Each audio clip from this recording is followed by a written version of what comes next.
चेतु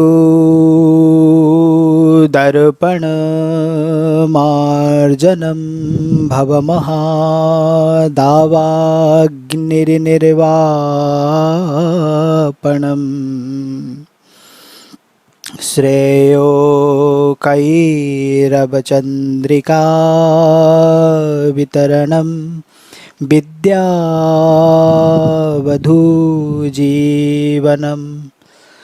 आनन्दबुद्धिवर्धनं प्रतिपदं पूर्णामृतस्वादनम् सर्वात्मस्नपनं परं विजयते श्रीकृष्ण संकीर्तनम् कस्तूरितिलकं ललाटपटले वक्षस्थले कौस्तुभम् नासाग्रे वरमौक्तिकं करतले वेणुः करकङ्कणम् सर्वाङ्गे हरिचन्दनं सुललितकण्ठे च मुक्तावली गोपस्त्रीपरिवेष्टितं विजयते गोपाल चूड़ामणि नमः कमलनाभाय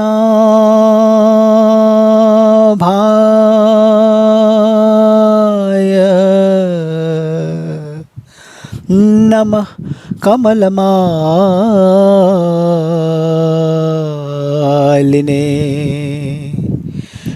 नमः कमलपादाय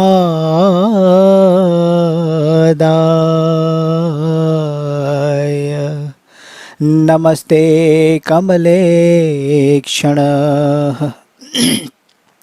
यो ब्रह्माणं विदधाति पूर्वं युवे वेदांश्च प्रणोति तस्मै तद्ब्रह्मादेवमात्मबुद्धिं प्रकाशं मुमुक्षुर्वै शरणमहं प्रपद्येत्। भगवत जिज्ञासु प्रेम रस पिपासु श्राद्धा गोविंद चरणार चंचरिक समस्त भक्त वृंद दैनिक नियमानुसार किछि समय हरिनाम संकीर्तन करिनबा तत्पश्चात ब्रह्म जीव माया एवं मुँह किए मोर किए प्रश्न र उत्तर को आमे विचार विमर्श कुनबा। भजो गिरिधर गोविंद गोपाला भजो गिरिधर गोविंद गोपाला भजो गिरिधर गोविंद गोपाला भजो गिरिधर गोविंद गोपाला भजो गिरिधर गोविंद गोपाला भजो गिरिधर गोविंद गोपाला भजो गिरिधर गोविंद गोपाला भजो गिरिधर गोविंद गोपाला। राधे राधे राधे गोविंद गोपाला राधे राधे राधे गोविंद गोविंद राधे श्री राधे राधे गोविंद गोविंद राधे श्री राधे राधे गोविंद गोविंद राधे श्री राधे राधे गोविंद गोपाला भजो गिरिधर गोविंद गोपाला। वर्तमान आपण समस्ते समाहित चित है कि निज निजर स्थान रे बसी जातु। समग्र विश्व समस्त प्राणी एकमात्र प्रश्नर उत्तर जानिया पाई अनादि कालरू अनवरत तैल धारावत अविच्छिन्न भाव रे प्रयत्न करि चलछंती एवं जेते पर्यंत सही प्रश्नर उत्तर तांकु ठीक ठीक भाव रे प्राप्त न होई जाउची सेते पर्यंत प्रयत्न मध्य करि चलिथिबे। आपण माने प्रश्न करि पारंती ए प्रश्नटी कोन ना ए प्रश्नटी होची मु किए एवं मोर किए। आपण माने ए प्रश्न को शुणी टिके आश्चर्य होउथिबे एवं भाबुथिबे मु किए मोर किए प्रश्न को जदि गोटे छोट पिला को मध्य पचारा जाए ताहले से पिला मध्य ए प्रश्नर उत्तर अति सहज भाव दे पारिबो, किंतु ताहा सत्य नुहे। ए प्रश्नर उत्तर गोटे छोट पिलाटी कोन देबो? करोड़ मनुष्य मध्य जड़े मनुष्य को मध्य प्रश्नर उत्तर ठीक ठीक भाव रे जणा थिबो ताहा मध्य संदेह, किंतु आम समस्त को ए प्रश्नर उत्तर निश्चित भाव रे जानिबा पाई पड़िबो। काहेकि ना वर्तमान समय रे आम पाखरे मनुष्य शरीर प्राप्त अछि। काहेकि ना ये मनुष्य शरीर होचे देव दुर्लभ शरीर, जहा को देवता माने मध्य अनादि कालर अनवरत सदा चेष्टा करि थांती ए शरीर को प्राप्त करिवा पाई। आपण माने कहि पारंती अरे देवता को शरीर तो आम मनुष्य शरीर ठारू बहुत उच्च स्तर शरीर, से माने कहीं कि ए आम मनुष्य शरीर को प्राप्त करिवा पाई चाहि थांती। हाँ, ए मनुष्य शरीर ए भलिया किछि उपयोगिता रहिछि, ए भलिया किछि महत्व रहिछि, जे महत्व को आमे जानिबा तो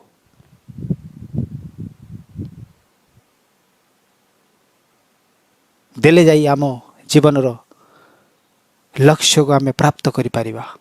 काहेकि ना ए मनुष्य शरीर मध्य दुईटी गुण प्रमुख गुण रही।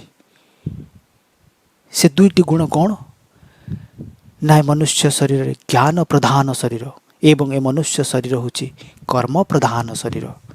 ये ज्ञान प्रधान शरीर कौन ना 84 लक्ष भिन्न भिन्न प्रकार शरीर रही। 84 लक्ष प्रकार भिन्न भिन्न शरीर रही एवं प्रत्येक शरीर रे अनंत जीव रही अनलिमिटेड, जहाँ को आपण कल्पना मध्य करि परिबा नाही। काहेकि ना वर्तमान समय रे समग्र विश्व रे 7 अरब मनुष्य खाली रही।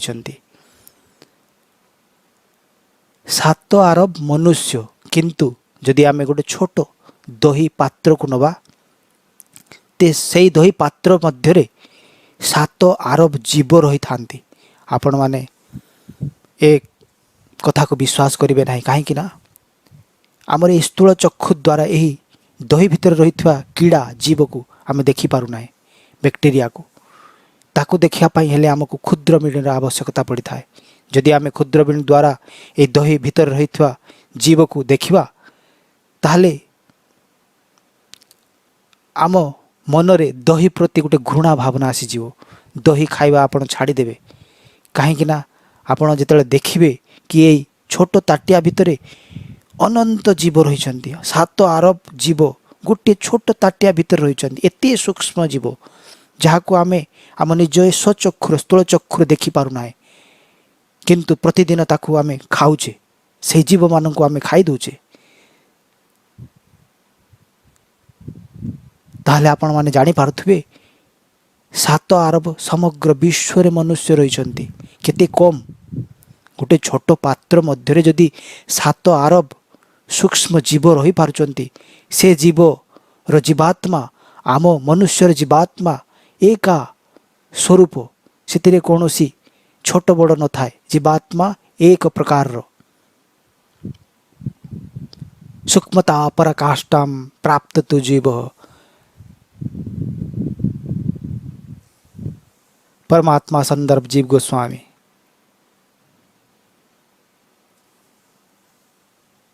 सूक्ष्मणाम अप्यहम जीव श्रीमद् भागवत महापुराण। ये जीव अति सूक्ष्म अति छोटो छोटरु छोटो ना केते छोटो ना बालाग्र शतभागस्य शतधा कल्पितस्य च भाग जीव सविज्ञेय सचानन्त्याय कल्पते। ना बालर अगर भाग को जदि आमे नबा एवं ताकू 100 टुकड़ा करिवा बालाग्र शतभागस्य शतधा कल्पितस्य च 100 भागरु गोटे टुकड़ा को उठेबा एवं सेही टुकड़ा को मध्य 100 भाग करिवा।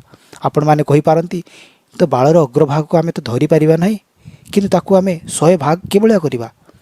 हाँ असंभव हो पारे किंतु ये वेद कहूँ मु कहू ना बालाग्र शतभागस्य शतधा कल्पितस्य च भाग जीव सविज्ञेय सचानन्त्याय कल्पते। एते सूक्ष्म जीव जीवर स्वरूप हूँ एते सूक्ष्म जहाकू कहीं आम ए स्वचक्षु द्वारा देखिपर ना। से ये मनुष्य शरीर वर्तमान आम पाखरे प्राप्त अच्छी आपण माने जानी पारुथिबे केते कम मनीष ए संसार रे रहिछंती अन्य जीव तुलना रे गोटे गोटे जीव जोनि रे अनलिमिटेड जीव रहिछंती।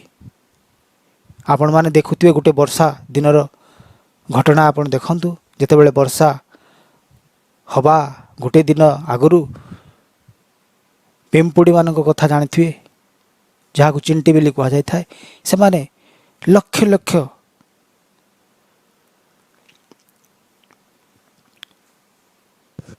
गोटे गोटे धार रे चली थांती गोटे जगार लक्ष लक्ष आप देखा पाइबे पिंपुड़ी संख्या से भलिया समस्त विश्व केते पिंपुड़ी थिबे आपण कल्पना करि पारछन्ती अनलिमिटेड। सेथिपाई ए मनुष्य शरीर केवल एकमात्र शरीर 84 लक्ष भिन्न भिन्न प्रकार शरीर मध्यरु केवल एकमात्र शरीर होची मनीष शरीर जो शरीर द्वारा आमे ए दिव्य ज्ञान मु किए मोर किए ब्रह्म कौन जीव कौन एवं माया कौन ब्रह्म जीव माया भितर कौन संपर्क मनुष्य जीवन लक्ष्य कौन एवं मनुष्य जीवन लक्ष्य को साधन करिवार मार्ग ये सब ज्ञान दिव्य ज्ञान सनातन ज्ञान को आमे केवल यही मनुष्य शरीर माध्यम रे ही ग्रहण करि पारिबा प्राप्त करि पारिबा। काहेकि ना ये होची मनुष्य शरीर होची ज्ञान प्रधान शरीर एवं द्वितीयटी होची कर्म प्रधान शरीर। कर्म प्रधान अर्थ आमे किछि कर्म करि पारिबा एही ज्ञान को प्राप्त करिकी आम मनुष्य जीवन लक्ष्य को जानी सारला परे आमे सेही लक्ष्य को प्राप्त करिवार कर्म केवल मनुष्य शरीर रे ही करि पारिबा। अन्य 84 लक्ष शरीर सब भोग शरीर केवल एकमात्र शरीर मनीष शरीर देवता शरीर मध्य देव शरीर मध्य भोग शरीर आमे मनीष शरीर द्वारा जहाँ किछि कर्म करि थाए से कर्म रो फल स्वरूप पुण्य कर्म रो फल स्वरूप आमको देव जोनि मिली थाए एवं किछि क्षण पई आमे देवता हेई थाए देवलोक रे जाई वास करि थाए एवं सेठाकार सुख भोग करि थाए किंतु ताहा मध्य क्षणस्थायी जेतेबेले आमर पुण्य समाप्त होई थाए पुनश्च आमको ये मृत्यु लोक फेरिया पाई पड़ी थाए सेतेबेले पुनश्च आमको ये मनुष्य शरीर मिली न थाए सेतेबेले कौन ना नीच स्तर जोनि को आमे जीवा पाई पड़ी थाए कुकर सुकर कीट पतंग जोनि रे धारण करबा पाई पड़ी थाए आम मानको देव शरीर रु कुकर सुकर को जाई जीवा पाई पड़ी थाए। सेतिपाई देवता माने मध्य कर्म करिवार तांको शरीर रे अधिकार न थाए सेतिपाई देवता माने मध्य ए शरीर को प्राप्त करिया पाई सदा सर्वदा लालायित रही थांती किंतु वर्तमान समय रे आम पाखरे यही शरीर प्राप्त अछि मनुष्य शरीर सेतिपाई जदि ये मनुष्य शरीर प्राप्त करी जदि आमे यही तत्व को न जानी पारुछे मु किए मोर किए वास्तव रे जीव कौन माया कौन भगवान ब्रह्म कौन एवं मनुष्य जीवन लक्ष्य कौन ए विषय रे ज्ञान प्राप्त न करि पारुछे ताहले कौन हेबो ना वेद कहूची यह चेद वेदी दत्त सत्यमस्ति ना चेदी हा वेदी महती विनष्टि बहुत बड़ हानि हो ना कौन हानि हो पुणी वेद कहूची यह चेद दशकब्धुम प्राक् शरीरस्य विस्रसः ततः स्वर्गेषु लोकेषु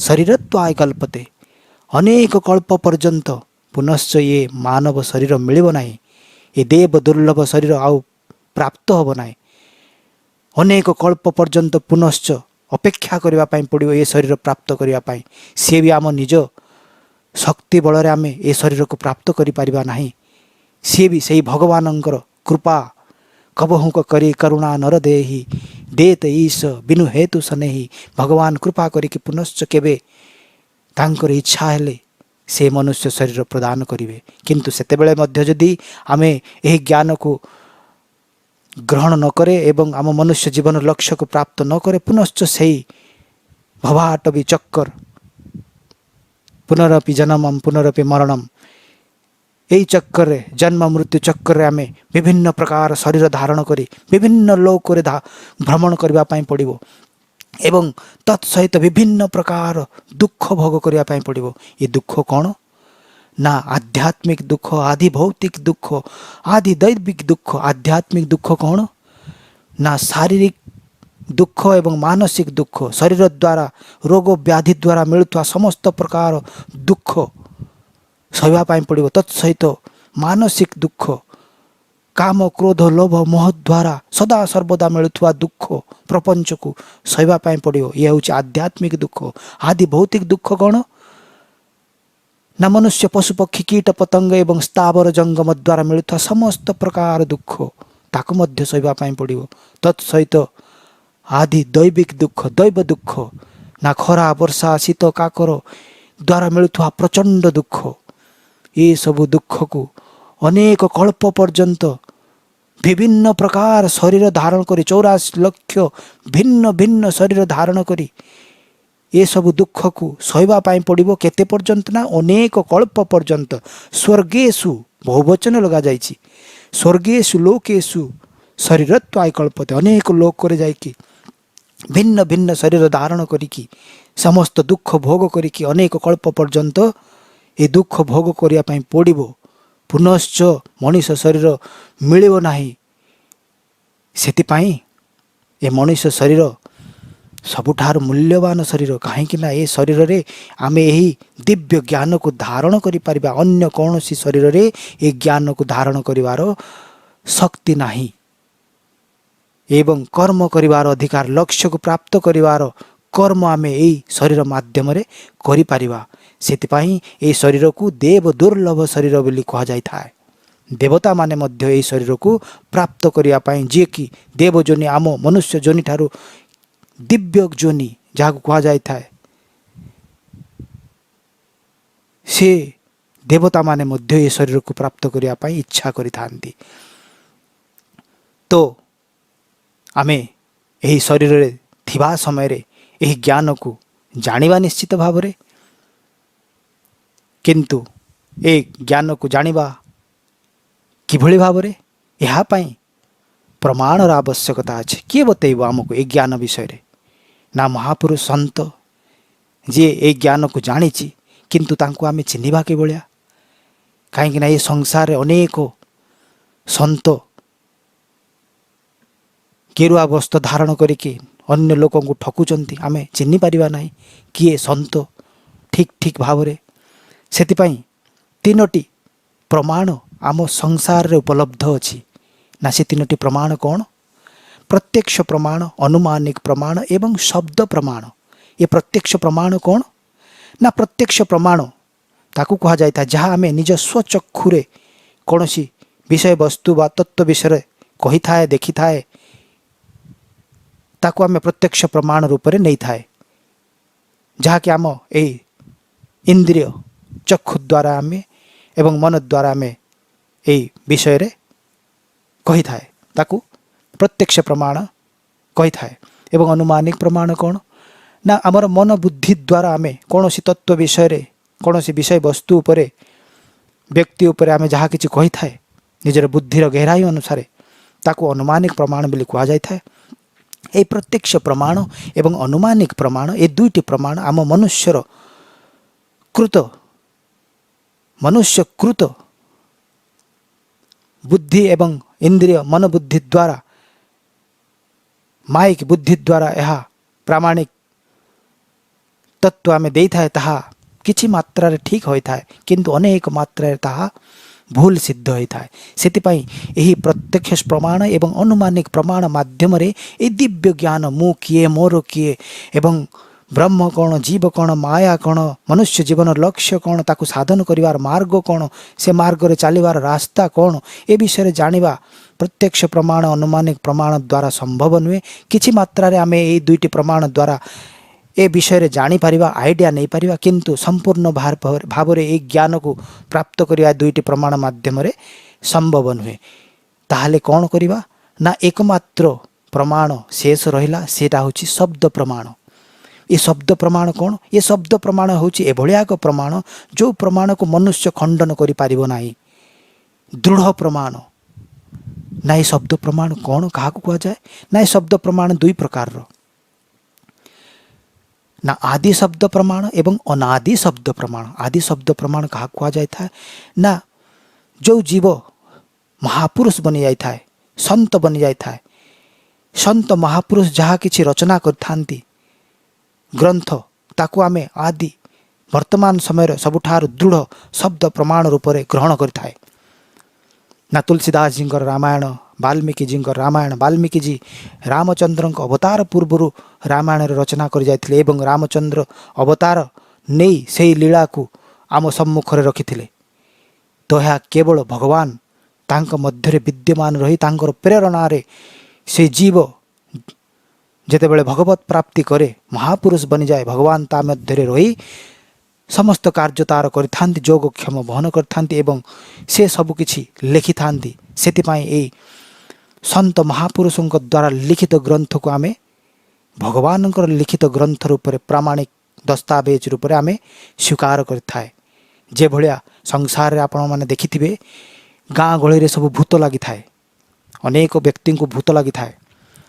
ଯେତେବେଳେ ସେହି ବ୍ୟକ୍ତିକୁ ଭୂତ ଲାଗିଥାଏ ସେତେବେଳେ ସେ ଭୂତ କ'ଣ କରିଥାଏ, ତାର ଶରୀର ମନ ବୁଦ୍ଧିକୁ ନିଜ ଅଧିକାର କରିନେଥାଏ ଏବଂ ତା ମଧ୍ୟରେ ସେ ସ୍ୱୟଂ ନିବାସ କରିକି ସୂକ୍ଷ୍ମ ଭାବରେ ସବୁ କାର୍ଯ୍ୟ ନିଜର ହିଁ କରିଥାଏ। ସେତେବେଳେ ସେ ବ୍ୟକ୍ତି କୌଣସି କାର୍ଯ୍ୟ କରିବାର ସାମର୍ଥ୍ୟ ତା ପାଖରେ ରହିନଥାଏ।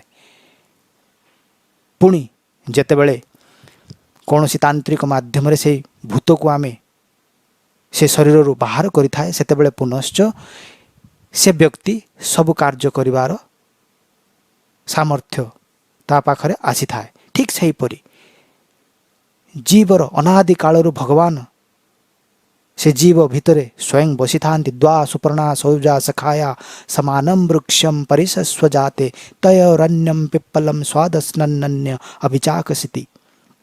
ନା ଏକ ଜାଗାରେ ଭଗବାନ ଏବଂ ଜୀବ ଦୁଇଜଣ ଜୀବାତ୍ମା ଦୁଇଜଣ ଯାକ ହୃଦୟ ହିଁ ଏବ ଆତ୍ମା ସୋବା ଏସୋ ଆତ୍ମା ହୃଦୟ ହିଁ, ଯେଉଁଟା ହୃଦୟରେ ଆତ୍ମା ନିବାସ କରିଥାଏ ଏବଂ ତା ସହିତ ଦ୍ୱା ସୁପର୍ଣ୍ଣା ସୌଜା ସଖାୟା ସମାନମ୍ ବୃକ୍ଷମ୍ ପରିସସ୍ୱଜାତେ ତୟୋରନ୍ୟମ୍ ପିପ୍ପଲମ୍ ସ୍ୱାଦସ୍ନନ୍ୟ ଅଭିଚାକସିତି।